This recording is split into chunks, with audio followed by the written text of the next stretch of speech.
Hello বন্ধুরা, সবাই কেমন আছো? গ্রাম বাংলার একটি ব্লগে তোমাদের অনেক অনেক স্বাগত। সব বন্ধুরা, আজকে আমি যাব একটু আমাদের ডাক্তারখানা।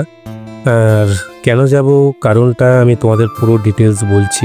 আমাদের পুকুকে নিয়ে ডাক্তারখানা যেতে হবে, প্রায় 45 কিলোমিটার দূরত্ব ডাক্তারখানা।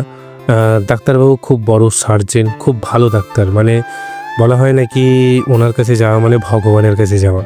তো যাই হোক, চলো, অনেকটা পথ অতিক্রম করতে হবে। তো বেরিয়ে পড়েছি স্কুটি নিয়ে, বাবার স্কুটি নিয়ে, আর দুটো হেলমেট, দুজনে হেলমেট পরে নিয়েছি।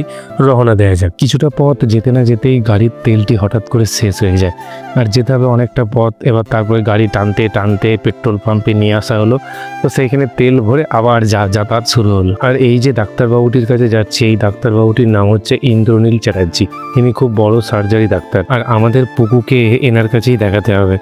কারণটা হচ্ছে, পুকু 3-4 মাস আগে একটি তেল খেয়ে নেয়। ওই তেলটা লাল কালারের ছিল, মানে গায়ে হাতে ব্যথা হলে মালিশ করলে ঠিক হয়ে যায়, মানে খুবই বিষাক্ত তেল। ওটা খেলতে খেলতে খেয়ে নেয়। খেয়ে নিতে কী হয়, জিভটা আর ঠোঁটটা পুরো পুড়ে যায়। যেরকম ঘা হয়ে যায়, পুড়ে গেলে চামড়া গুটিয়ে যায়, সেরকম গুটিয়ে গেছিলো। এবার খেতে পাচ্ছিল না। আমাদের বাড়ি থেকে প্রায় 9 কিলোমিটার দূরত্ব হয়ে এক ডাক্তার কৌশিক পাত্র, চাইল্ড স্পেশালিস্ট, ওনাকে দেখানো হয়েছিল। উনি কিছু টেস্ট দিয়েছিল আর কিছু ওষুধ লিখে দিয়েছিল, আর এক সার্জেনকে দেখাতে বলেছিল। তো সার্জেনকে দেখানোর মতো তখন ফ্রিল্যান্স প্রবলেম একটু হয়ে গেছিলো, দেখাতে পারিনি। তো 3-4 মাস পর দেখাতে পাওয়ার সুযোগ পাওয়া গেল। আমাদের বাড়ির কাছাকাছি যেই ডাক্তারকে দেখানো হয়েছিল কৌশিক পাত্র, উনি যেই ওষুধটা দিয়েছিলেন, ওই ওষুধটা খাওয়াতেই ঠিক হয়ে যায়। তো আমরা ভেবেছিলাম ঠিক হয়ে যাবে, ঠিক হয়ে গেছে। এবার মাঝখানে একটা ঠোঁটে স্পট দাগ পড়ে যায়। তো কিছুদিন যাওয়ার পর আবার ওইখানে আবার প্রয়োজন শুরু হয়ে যায়।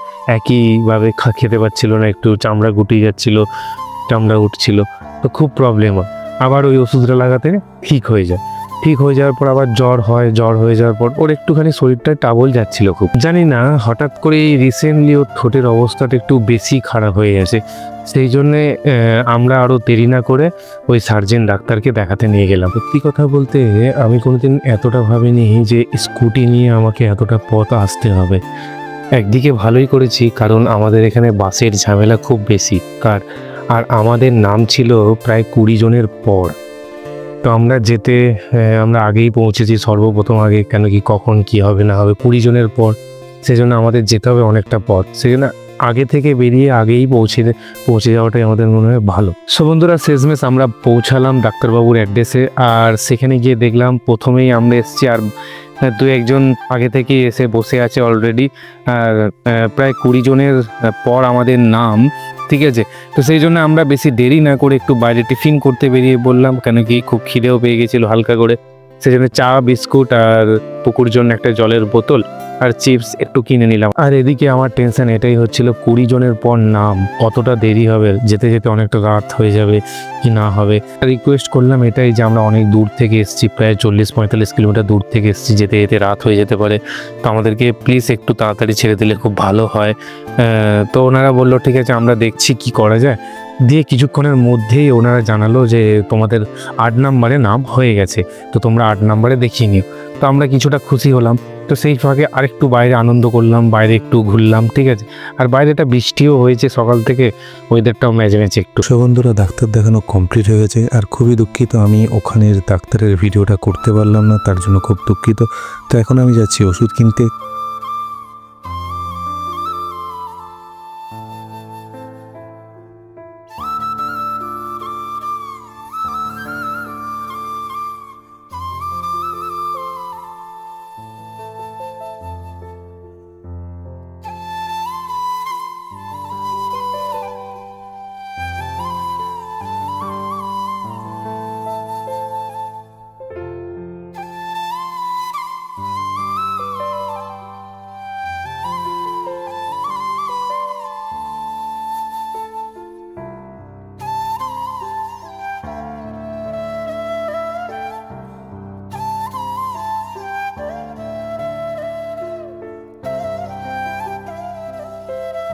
আর এই ভিডিওটা যদি তোমাদের ভালো লেগে থাকে, তাহলে একটা লাইক, কমেন্ট অবশ্যই করতে ভুলো না।